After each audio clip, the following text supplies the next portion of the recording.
Retail should never be just a shelf. It should be an experience. It should be an experience for your ideal customer. So if you're in a Sephora, but your customer is a very specific shopper of Sephora, like how are you engaging that specific shopper? Like how Tower 28 engages in Sephora is wildly different than how like House Labs engage. It's a very different thing, but it's the same actual physical location, right?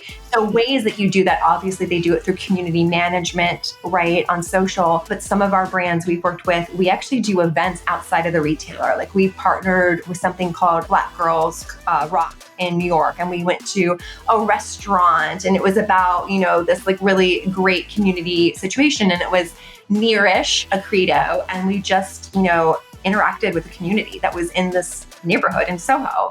Right. And then suddenly, surprise, surprise, the next 4 weeks, you see this huge uptick in sales from this natural engagement that you're doing. No one cares about trends anymore. Like nobody cares that this is like cat eye eyeliner, or like the cat eye, whatever, like is the way to do something. And like, everyone's just doing their own thing. How does that translate to sales, right? Well, to your point, it's combining the product with bringing experience to life.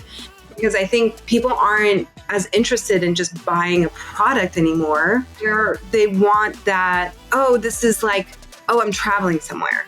I'm going somewhere. Or I'm feeling things on multiple levels. I'm not just buying this. We cannot sit here and say that you are going to be successful in retail without a budget for retail execution. Okay. I know that I am biased because I have an entire company based on that in-store retail execution, but this idea that all of the work is to get in Sephora or to get in Bluemercury, and now we're just going to make money. Like that's not how any of this happens. And I see amazing brands get a shot in Sephora, get a shot in Ulta. It's what put the idea in my mind to even start the agency. And then they get exited, Aggie, they get exited so fast because they're not earning every inch of that shelf space because they're trying to compete against these brands that are owned by LVMH, L'Oreal, Estee Lauder, and they just can't break through. You won't fail if you don't quit.